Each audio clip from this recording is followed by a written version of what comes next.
Episode number 873. You own your results.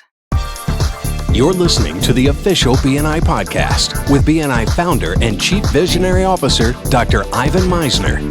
Stay tuned for networking and referral marketing tips from the man who's been called the father of modern networking, along with suggestions and insights into getting the most from your membership in the world's largest networking organization, BNI.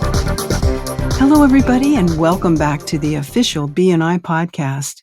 I'm Priscilla Rice, and I'm coming to you from Live Oak Recording Studio in Berkeley, California. And I'm joined on the phone today by Tim Roberts, who's standing in today as a guest co-host for Dr. Misner. He was introduced in episode 866 and will be standing in as the guest host on the BNI podcast from time to time. Hello, Tim. Welcome to the podcast. Hello, Priscilla. Thank you for having me. And thank you for everybody for joining us in this week's BNI podcast. I am humbled and honored to be a co-host here. For those who may not have ever met me before or heard my name is Tim Roberts again. I'm the executive director for BNI New Hampshire, Northeast Florida, and Central Florida here in the U.S. I also host BNI and the Power of One podcast. And we talk more about my background in the episode Priscilla mentioned. Today, I want to talk about the importance of mindset and owning your own results and realizing that in BNI, we do own our own results. I've been in BNI now for 23 years. I've had the great pleasure of meeting tens of thousands of members over that time. And one commonality that I've seen over the years is how easy and natural it can be to deflect blame on a lack of either total results or even quality of results that we might be getting in our BNI membership. I talk to a lot of members who feel like they're not getting either the quantity or quality of referrals. And it's things like my chapter's not big enough. I don't have the right people. My members aren't willing to do one-to-ones. My members are not engaged. My members don't take it serious. The other members. And I've always challenge people to step back and think about what have you been doing to dictate the results you're looking to achieve. That at the end of the day, we truly are in far more control of our results from our networking efforts than many people even think that they are or look at. There are three pillars to your success in BNI, three things that you control that will dictate your outcomes. Number one is your activity level. So let's start there. Have you been active enough in your membership to deserve the results you say you desire?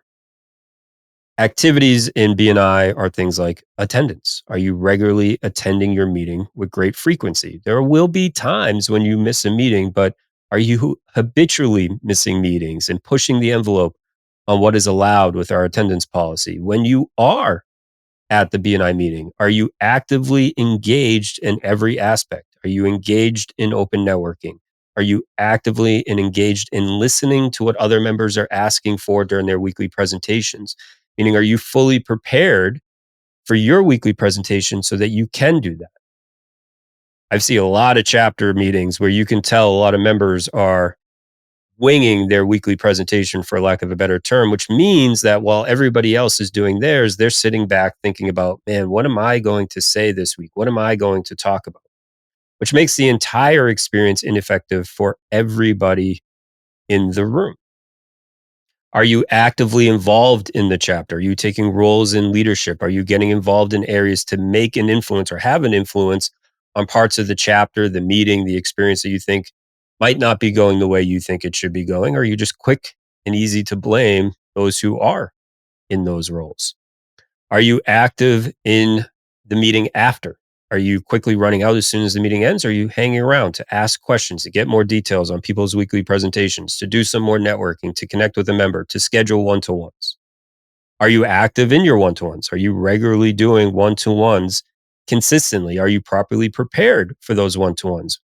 You can do a one-to-one to get credit on a POMS report, but are you actually going to a one-to-one with a true purpose, with a true strategy, with proper preparation beforehand, with proper follow-up afterwards? Or are we just doing an activity to say that we did it?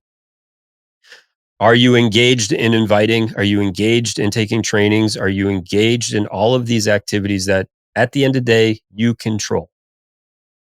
While it's true that we don't network alone, what is also true is nobody can do the networking for you.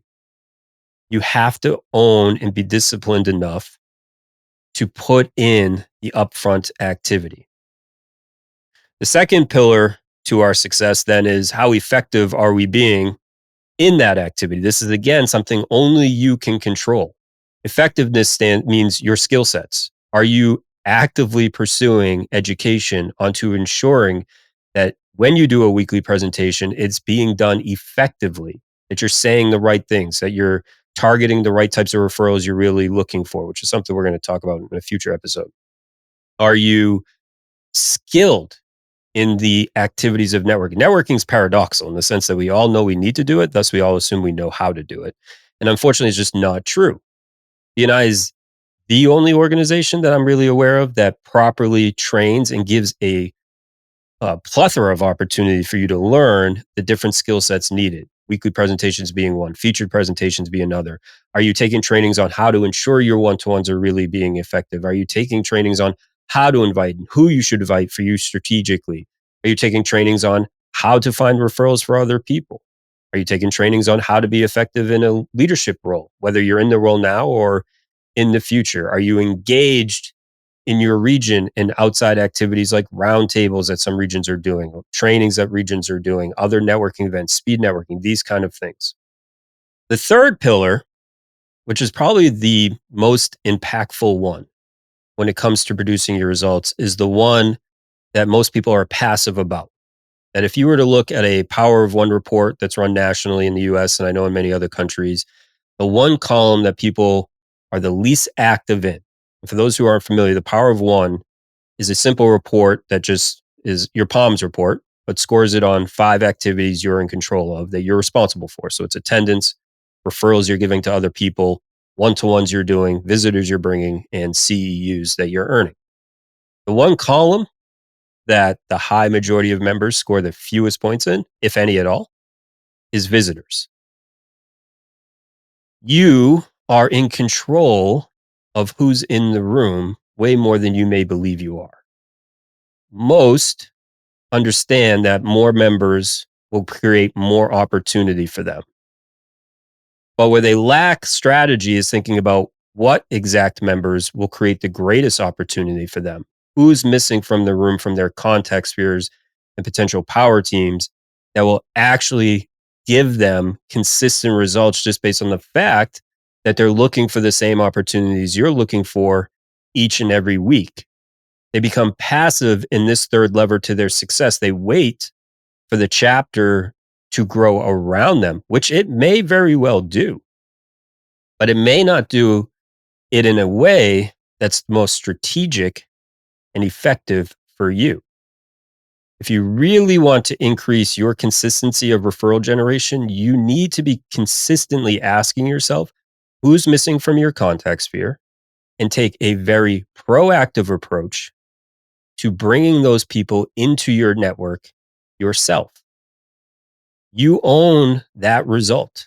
So if you're sitting there and saying, oh, my chapter's not big enough, my chapter doesn't have the right people in it, I always ask, what are you doing about that? And oftentimes I'll get met with a very blank stare of like, what do you mean? What am I doing about it? The chapter needs to do it, which is just not true. So these are the 3 pillars to your success. I know as I get the opportunity from time to time to be on here, we'll dig into some of them or all of them, hopefully in more detail. But at the end of the day, I think it's important to realize you are in more control of your outcomes than maybe you even think you are. I often ask a lot of my members, why are they in BNI? And I tell them the answer is not referrals or money. That's a tangible result. But what is the referrals, the more money going to allow you to do? I use the word success. I love that word because it's a word you get to define for yourself. Everybody has a different definition and a different purpose for what they're really there for. My follow-up question recently has been, who else is reliant on you achieving that success? And who else knows you're coming to your weekly meeting each and every week? It could be a spouse, a partner, kids, employees, whoever it is. And almost every time, everybody's hands go up. We all have somebody that knows we're a part of BNI, knows we're going to this each week, knows we're doing it in an attempt to grow our business and reach our desired level of success. The question I ask them then is, if I hooked you up to a lie detector, if you had to be 100% honest, how proud would you say they are of your efforts? Or how proud would they be of your efforts if they were to see what it is you are or are not doing with your time in your chapter? I think it's important to think about. We'll dig into each more. But at the end of the day, again, I reiterate, you control your own destiny. I think it's key to end with a quote that I love, which is from Napoleon Hill, that says, both success and failure are largely the results of habits. Priscilla, thank you. Oh, that's great, Tim. Thank you so much. I think that's really, really useful information. This podcast is sponsored by MeisnerAudioPrograms.com. These audio programs will provide you with the tools and the inspiration to powerfully enhance your BNI experience. So check out the great material available to you at MeisnerAudioPrograms.com and use the promo code IVAN50 for 50% off of everything. All of the proceeds go to the BNI Foundation. Thank you so much for listening. This is Priscilla Rice, and we look forward to having you join us again next week for another exciting episode of the official BNI podcast.